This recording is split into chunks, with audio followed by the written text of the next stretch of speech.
sobat sekalian yang dirahmati Allah. Alhamdulillah di pagi yang cerah ini saya terinspirasi dengan satu ayat Al-Quran, innamal mu'minuna ikhwatun. Hanya orang-orang yang beriman saja yang merekatkan, yang menjalankan dan menguatkan tali persaudaraan. Ayat ini betul-betul menjadi inspirasi betapa Islam itu menyatukan persaudaraan antar umat Islam, berbeda bangsa, berbeda ras, berbeda suku dan bahasa. Ada beberapa pengalaman menarik yang bisa kita simak langsung dari satu ayat ini dalam kehidupan sehari-hari, khususnya saat kita merantau di Turki. Kita tidak pernah mengenal satu sama lain dan baru bertemu itu hanya karena sama-sama Islam, sama-sama menjalankan sholat 5 waktu ya, dengan ritual yang sama ya, karena umat Islam itu dimanapun pasti sholatnya sama ya. Bacaannya sama, gerakan sholatnya sama, rukuknya sama-sama ke depan dan seterusnya. Nah ini ada pengalaman menarik ya. Misalnya ada teman kita ini Setiono, mahasiswa S1 di Sakarya. Sini Setiono. Ya, ini dia akan bercerita tentang pengalamannya tidak dapat hotel ketika jalan-jalan ke Kuskoy. Kuskoy itu artinya kampung burung. Ya, nanti apa itu beliau akan menceritakan pengalamannya yang menarik ketika nggak dapat penginapan, terus sudah malam dan tidak ada transportasi sama sekali. Silakan Ustaz Setiono. Jadi perkenalkan, nama saya Setiono, kuliah di Sakarya University. Jadi 2 minggu yang lalu sempat jalan-jalan dan itu kita mengunjungi Kuskoy ataupun kampung burung. Itu letaknya di Provinsi Giresun ya, masih sekitaran Laut Hitam. Ya, Laut Hitam. Laut Hitam. Kenapa disebut kampung burung itu? Disebut kampung burung karena orang-orang penduduk asli di situ itu menggunakan bahasa Siul atau bahasa burung untuk berkomunikasi antara bukit satu ke bukit yang lainnya. Karena mayoritas di situ ada 2 aja tuh pekerjaannya. Kalau nggak mereka nanam itu hazelnut atau kacang hazel atau pendek ya bahasa Turkinya. Yang kedua itu mereka penghasilannya dari teh, gitu, kebun teh. Dan itu kalau kebun teh ataupun kebun hazelnut itu diletaknya di bukit-bukit. Nah untuk itu berkomunikasi antara bukit satu ke bukit yang lainnya nggak mungkin dengan berbicara misalkan saya tergigit ular. Nah itu kita nggak mungkin ngomong itu, saya tergigit ular. Pesan yang disampaikan itu bisa didengar. Pasti suaranya yang didengar sama yang diucapkan tuh nggak nyambung. Nggak nyambung antara bukit satu ke bukit yang lainnya. Itu menggunakan siul, siul. Jadi siulan ini bukan kode ataupun kemari, itu bukan. Tapi bisa dikatakan siulan ini tuh komunikasi. Saya tergigit ular. Nah itu mereka mengkomunikasinya pakai siulan. Dan itu belum ada orang Indonesia yang kesana. Kemarin kebetulan saya sama teman saya yang pertama kali orang Indonesia kesana setelah riset. Oh, Masya Allah. Jadi di situ di satu kampung itu cuma terdapat 300 penduduk. Jadi itu kampungnya sangat kecil. Sangat kecil. Dari Provinsi Giresun itu kita harus ke Gorele. Dari Gorele itu ke Çanakkale. Dari Çanakkale itu ke Kuskoy. Nah itu kita sampai di Gorele itu sisa 1 bis terakhir jam 5. Jam 5 itu terakhir. Kalau di summer ini jam 5 itu masih cukup terang gitu. Tapi itu udah jadwal terakhir bis untuk ke ke desa kecil Kuskoy itu. Jadi ketika kita sampai di kota Çanakkale 15 menit sebelum ke Kuskoy itu transportasi sudah habis. Dan itu di situ tidak ada penginapan. Di Çanakkale tidak ada penginapan, di Kuskoy tidak ada penginapan. Mau tidak mau harus balik ke Gorele. Dan itu kita sempat ditambih atau diperingatkan sama ketua Pak RT atau Pak RW. Ya, Pak RT-nya bilang, "Kamu mau menginap di mana? Di sini tidak ada penginapan, di sini tidak ada asrama." Tapi saya yakin bahwasannya orang Islam itu sangat senang atau mencintai musafir gitu. Apalagi orang Turki sangat memuliakan tamunya. Jadi karena saya sempat di Rizie dan itu dibantu sama imam masjid, saya yakin masjid pertolongan ada di masjid. Jadi saya sholat maghrib di situ sama teman, ngobrol sama imam masjid. Ada juga satu jamaah, imam masjid sempat mencarikan kita apa namanya Quran kursu ataupun pondok tahfidz, asrama pondok tahfidz untuk ditinggali 1-2 hari, tetapi pondok tahfidznya lagi tutup karena pandemi. Okay. Jadi imam masjid tidak bisa berbuat apa-apa. Kebetulan ada satu jamaah yang umurnya sudah 60 tahun. Beliau ini sangat tua, tinggal sebatang kara di rumah petak di bukit, mengurusi kebun hazelnut itu.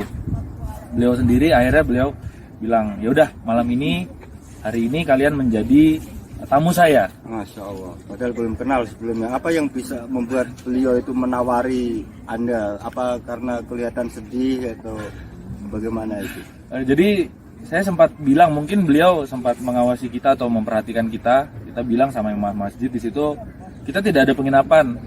Apakah saya bisa mendapat kesempatan untuk menginap di kampung ini, ataupun saya bisa tinggal di masjid ini?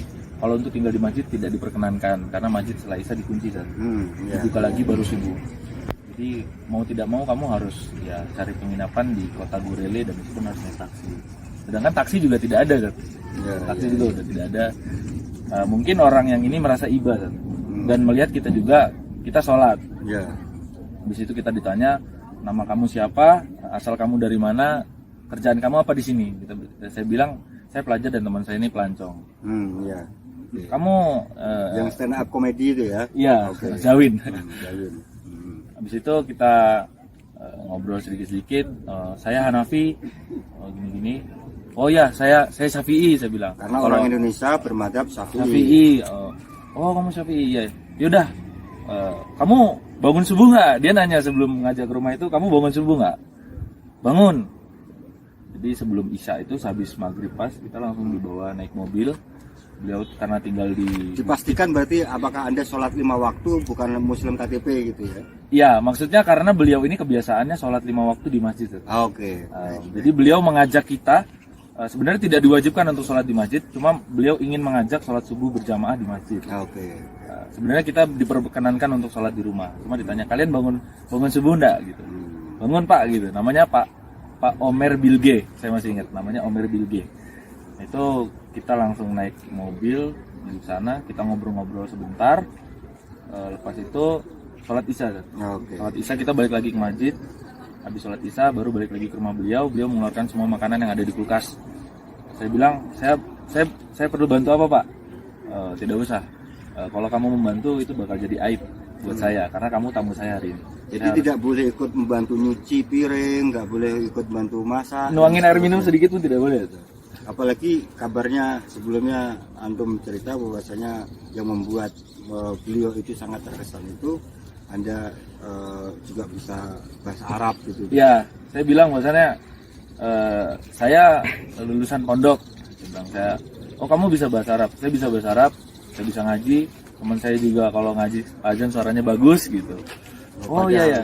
Padahal Ustaz Septiono ini di sini ngambil jurusan pariwisata. Orang pariwisata bisa berbahasa Arab dan sholat 5 waktu. Ini tidak umum di Turki. Iya. Nah ini luar biasa ya, seperti itu. Hanya gara-gara satu iman gitu ya. Kita tidak bisa melihat yang lain gitu ya, pengalaman. Ada lagi teman-teman yang karena pengalaman yang sama ya.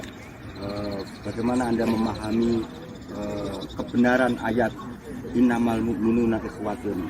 Kan ada mahasiswi yang di Banderma terus di Istanbul. Silakan, mungkin ada yang sebelum nanti Ustadz Rafli yang kuliah di Kayseri yang terkait dengan pengalaman yang terbaru, ya ini IKPM, Ikatan Pondok Modern, Ikatan Keluarga Pondok Modern Gontor, mahasiswa Turki yang lulusan alumni Gontor itu mengadakan summer camp ini sekarang ini, terus asramanya gratis. Nanti apa yang membuat penginapan semua peserta ini gratis nanti akan diceritakan. Tapi sebelumnya kita teman-teman akhwat saja ini akan bercerita apa yang pengalaman apa yang bisa meyakini bahwasanya ayat ini benar adanya. Bukti konkretnya itu apa? Saya bismillahirrahmanirrahim. Assalamualaikum warahmatullahi wabarakatuh. Perkenalkan, nama Ana Resi Ayu, kuliah di Bandirma, jurusan hubungan internasional, dan partner rumah Ana nama Messi Saiful, di Bandirma juga, ambil gizi. Jadi untuk kebenaran ayat yang dibilang Ustazina Ustaz Henry Salahuddin, yaitu yang pertama, ketika kita pindah dari Istanbul ke Bandirma, dibantu kakak kelas kita yang bernama Kak Cairut untuk mencari rumah. Jadi terus akhirnya kita ketemu sama ada Hojo juga, masjid juga. Itu sering bantu-bantu, memang sering bantu. Tapi kebetulan kita anak baru di Bandirma, dan alhamdulillahnya Hojonya bisa ketemu sama orang yang punya rumah, yang dengan baik hatinya akhirnya menyerahkan kepercayaannya untuk memberikan rumah itu kita tinggali dengan tanpa bayar sepeserpun, dengan uang. Bayarnya adalah dengan doa gitu. Karena kita sama-sama muslim gitu. Terus Jadi asrama itu sampai sekarang gratis. Rumah yang ditempati sehari-hari itu gratis berarti ya. Ya, Ustaz. Jadi bayarnya hanya fatura saja, Ustaz. Listrik, gas, Tagihan listrik yang digunakan sendiri.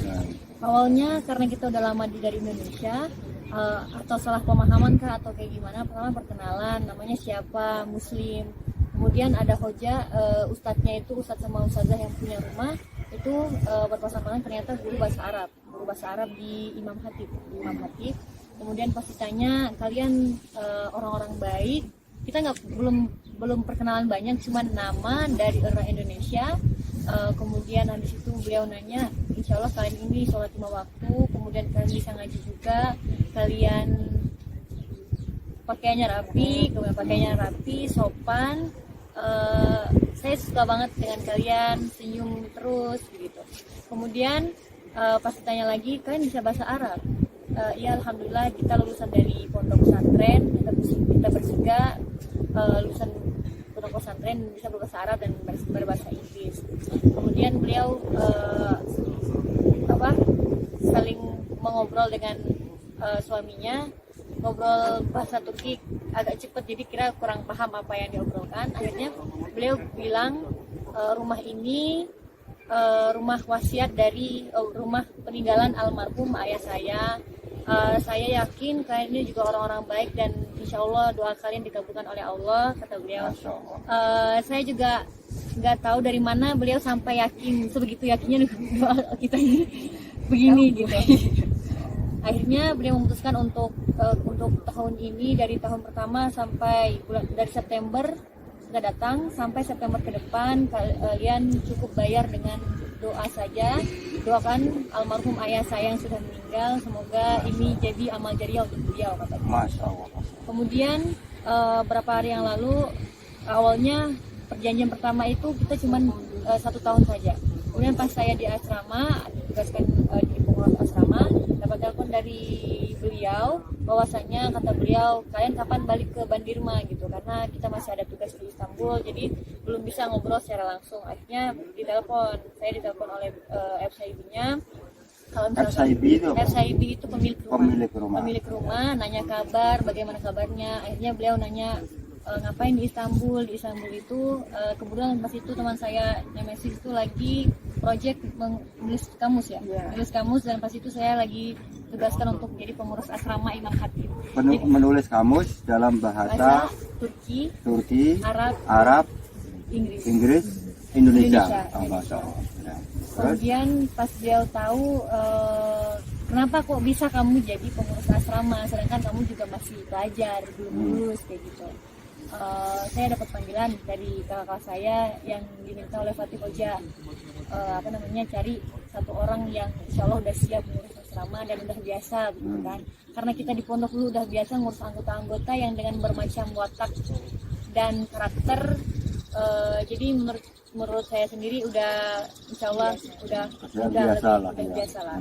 Akhirnya beliau sambil nanya kabar, jadi begini, jadi netizen nak, ngomongnya dengan bahasa halus. Kita udah rapat kemarin untuk ini rumah kalian ini, jadi kita cuman diiniin insya Allah itu properti rumah aja, untuk nyewa properti rumahnya aja 150 TL per orang. Jadi untuk dari sekarang sampai kalian lulus nanti, tetap kalian tinggal di sini tanpa bayar sewa, tapi untuk bayar tagihan aja. Habis itu kata beliau, tagihan listrik, air, gas. Dan untuk sewa properti, karena propertinya kan dari hoja yang lain, dari wisata yang lain. Bukan milik dia pribadi. Bukan milik dia pribadi, karena rumah beliau itu rumah lama, rumah kosong, tapi termasuk rumah besar. Kalau di Banjarmasin sendiri sekitar 1.700-an ya. Saya baru sendiri seharusnya. 1.700 TL itu sekitar 3 juta tiap bulan. Digratiskan insya Allah sampai 4 tahun. Yang awalnya juga kita ditargetkan hanya tinggal 2 tahun, karena tahun selanjutnya beliau ada kepikiran untuk menjual rumah. Cuman beliau mikir kayak, nanti anak-anakku orang Indonesia itu tinggal di mana, nanti mereka pindah-pindah lagi gitu. Akhirnya mereka beliau rapat itu ada hojai pemilik rumah itu 2 orang, suami istri, sama-sama orang Turki muslimah yang baik insya Allah. Kemudian ada 2 hoja lagi yang 2 hoja lagi yang membantu jadi wasilah, jadi perantara pertemuan kita sama yang punya rumah. Akhirnya beliau semuanya rapat, dia memutuskan untuk dari sekarang sampai kita lulus, insya Allah kita bayar tagihan aja. Alhamdulillah. Oke. Kalau Ustazah Amira ada yang perlu disampaikan? Sama aja sih, saya dulu juga waktu cari rumah sama juga seperti itu, karena di Istanbul apalagi ya susah nyari yang murah, dan biasanya tuh kalau ya banjir orang asing mereka nggak mau ngasih biasanya. Tapi karena kita Orenji dan waktu itu Nemem juga. Orenji itu pelajar. Nem juga waktu itu ngambil bisa di Lahiyat, jadinya kita diperbolehkan karena ngeliat kita juga pakainya rapi, kita sholat juga, ngaji juga gitu. Jadi dikasih, dan tadinya harga rumahnya itu 1.000 lira, jadi dikurangin jadi 850. Dan tanpa harga emlak dan tanpa bayar emlak juga. DP. Ya. Calo. Seharusnya calo tuh bayar. Maklar rumah. Yang semalam yang semalam gimana di semalam? Jadi yang semalam itu saat kita perkenalan di asrama pelajaran Said Nursi. Ya, dalam ini ya summer camp ini ya. Summer camp. Kemudian kita perkenalan jurusannya apa aja, hubungan internasional, bla bla bla, ilahiyat. Beliau itu lebih interest ke ilahiyat. Mana anak ilahiyat ini, anak ilahiyat. Ilahiyat itu studi Islam. Ya. Di sini namanya ilahiyat, ilmu ketuhanan. Ilmu wahyu kalau di Malaysia. Kemudian coba baca Quran, ilahiyat aja. Kan saya sebagai jurusan yang bukan ilahiyat, saya juga bisa ngaji gitu. Dan teman-teman saya juga kebetulan beliau ini qori. Jadi siapa nih yang bakal ngaji, saya tunjuk beliau, bukan saya sendiri tapi tunjuk beliau untuk ini teman saya jurusan hubungan internasional, beliau ini qori. Qori'ah.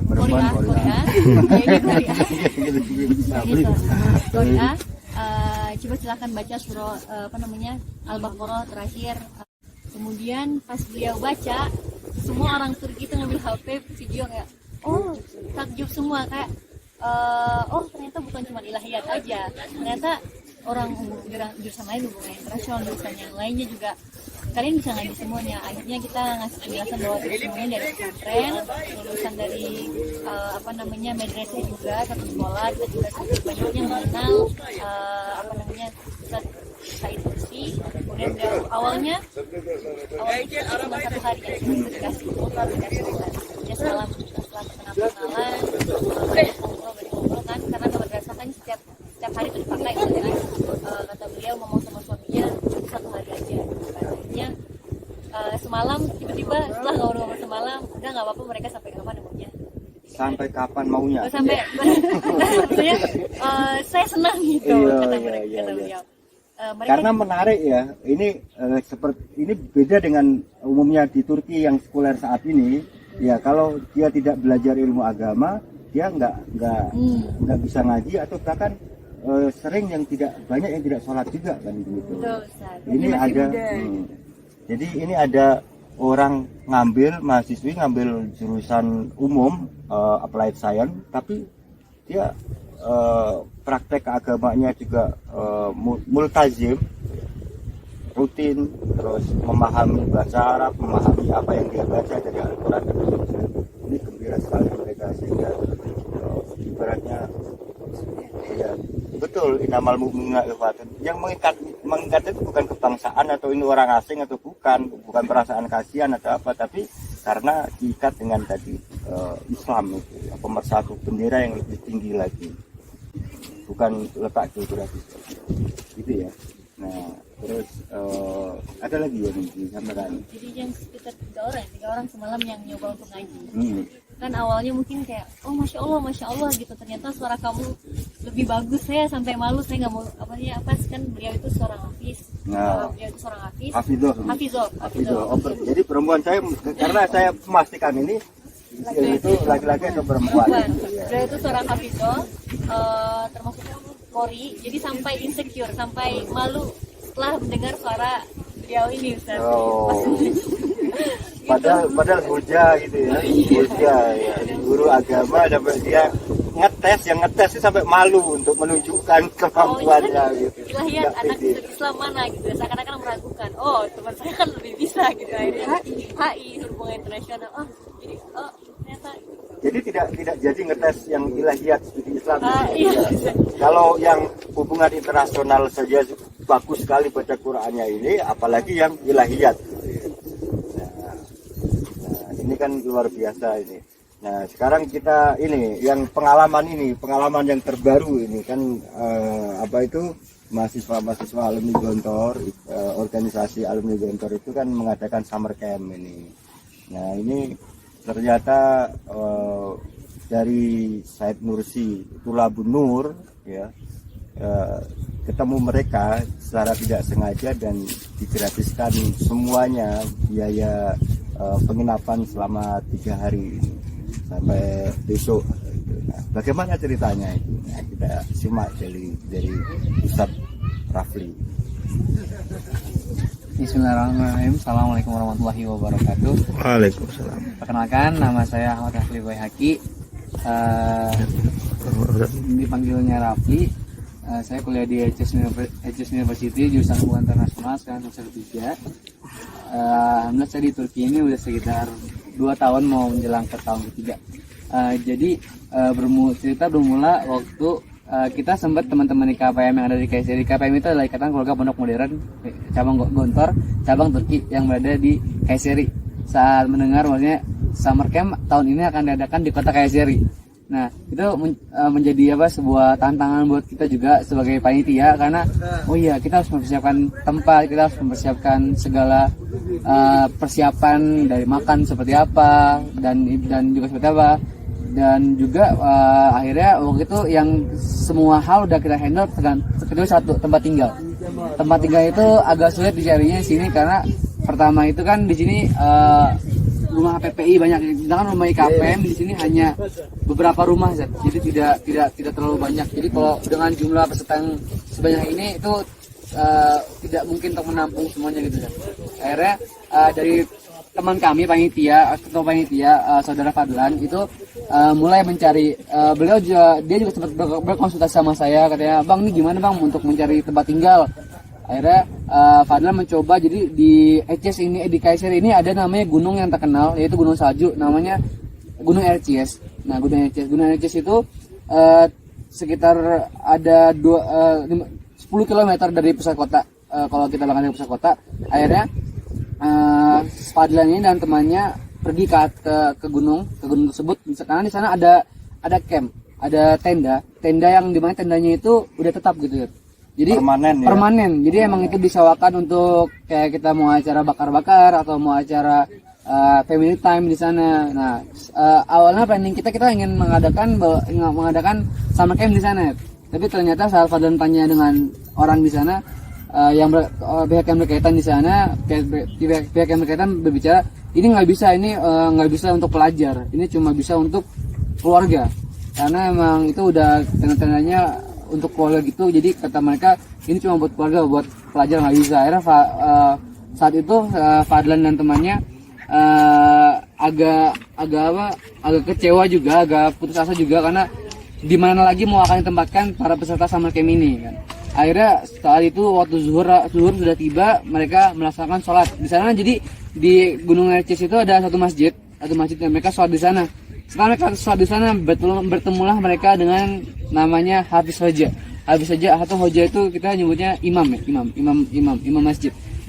Ketemu seorang Hoja namanya Hafiz Hoja, ditanya, kalian dari mana? Karena ya itu menjadi suatu hal yang wajar, kita di Turki dengan wajah kita seperti ini, tanya kamu berasal dari mana, itu suatu hal yang wajar. Oh, dari Indonesia. Nah, saat beliau mendengar kata nama Indonesia, itu langsung terset di pikiran beliau, Indonesia itu adalah negara dengan muslim terbesar di dunia. Jadi ikatan kecintaan pada Indonesia itu karena muslimnya. Nah, diikat dengan akidah. Iya, benar.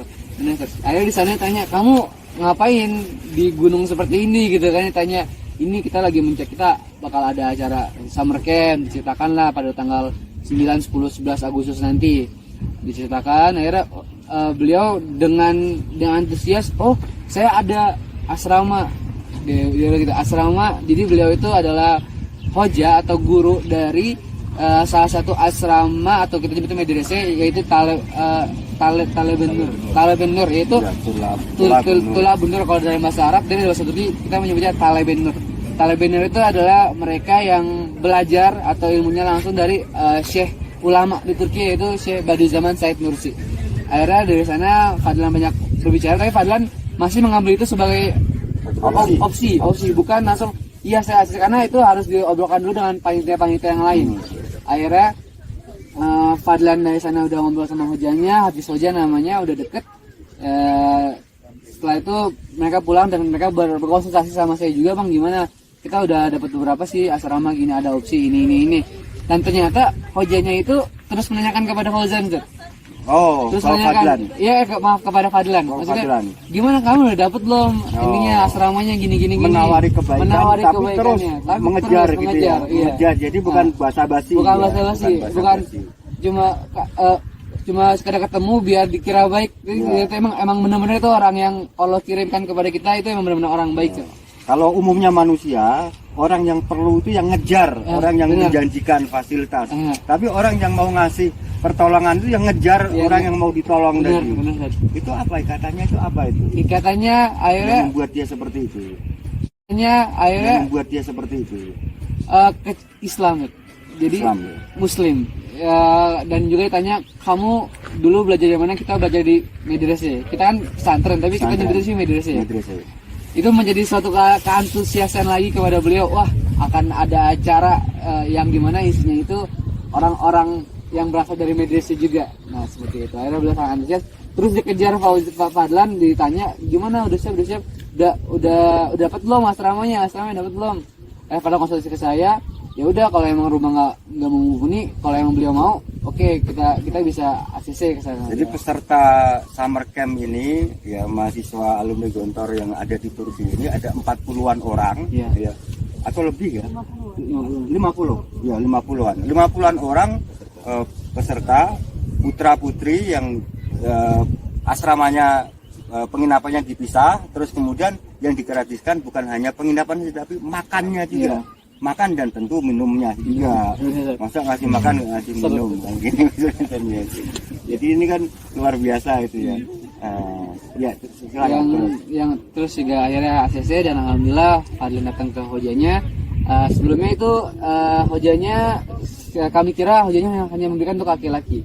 Kita saat Fadlan berkomunikasi, bosnya kita juga ada peserta perempuan dan sama juga dari pesantren juga. Akhirnya saya ada asrama kosong juga untuk perempuan. Akhirnya kita ACC, kita menempatkan peserta di asrama-asrama dengan catatan ditawarkan untuk belajar buku Risalah. Masya Allah, jadi sudah dapat penginapan gratis, makan minum gratis, terus ditambah dikasih ilmu ilmu tentang pemikiran dan karya-karya Badi'u Zaman Said Nursi. Dapat 3 ini, alhamdulillah, meaningful sekali. Ya itu yang saya garis bawahi. Maksudnya kita udah istilahnya kita udah direpotkan, kita udah merepotkan mereka, tapi mereka malah memberikan ilmu kepada kita. Masya Allah. Jadi sangat luar biasa itu. Kami dari panitia sangat berterima kasih sekali kepada asrama tersebut dan juga tentunya kepada Allah Subhanahu Wa Taala dan mengirimkan orang-orang baik kepada kita yang tadinya sangat bingung, pesimis untuk summer camp sendiri di Kayseri, tapi Allah memberikan jalan dengan memberikan orang-orang baik. Tidak hanya orang-orang baik, tapi juga memberikan kita ilmu yang lebih lagi tentang mendalami salah satu tokoh penting atau ulama-ulama penting yang sangat penting dalam perkembangan Islam di Turki pada saat itu. Iya. Karena pada waktu itu Said Nursi itu menandai keruntuhan Daulah Utsmaniyah dan awal-awal negara sekuler Republik Turki, di mana Islam waktu itu betul-betul dibungkam, simbol-simbolnya tidak boleh dimunculkan lagi, tetapi diantaranya berkat peran Said Nursi, meskipun beliau di penjara, Islam masih tetap eksis di bumi Turki ini. Dan itu sempat saya tanyakan ke Huja Tulabunur itu, organisasi ini, yayasan Said Nursi ini. Saya tanyakan bagaimana Islam kok bisa tetap ada di Turki ini sampai sekarang, itu bagaimana? Karena dalam sejarah disebutkan adzan saja dirubah sama dengan bahasa Turki selama 18 tahun. 18 tahun itu adzannya saja nggak boleh kan, dalam bahasa Arab, dalam bahasa aslinya itu nggak boleh. Belum lagi pengajar-pengajar Al-Quran, menurut pengalaman cerita beliau semalam itu kan digantung dan pembunuhan pada ulama itu besar sekali, luar biasa pada waktu itu. Maka atas jasa salah satunya Badi'u Zaman Said Nursi, Islam masih tersisa di bumi Turki. Dan juga ada lagi yang Sulaiman Tunhan ya, itu juga mendakwakan Islam, luar biasa. Nah inilah saya tanyakan ke beliau juga ya, dari sini saya akhirnya paham ya, perbedaan akhlak orang Turki, perilaku orang Turki yang kenapa ada perbedaan di kalangan mereka. Ternyata Islam itu membedakan perilaku mereka, akhlak mereka. Seperti perbedaan antara langit dan sumur, saya katakan. Beliau tertawa terus beliau menanggapi gini, Islam dan Turki itu seperti kulit dan tulang ya, atau daging dan tulang. Semalam beliau mengatakan, jadi kalau orang Turki sudah terlepas Islamnya, dia nomor Turkish. Tidak, ya begitulah, karena ya budaya-budaya Turki itu diilhami oleh hadis-hadis, ajaran-ajaran Al-Quran yang disosialisasikan, dipraktekkan sehari-hari. Seperti ngasih makan burung, ngasih makan kucing, terus ngasih makan anjing. Jadi haruma akluhu haruma idauhu. Apa yang diharamkan untuk dimakan bukan berarti dibolehkan untuk menyiksanya.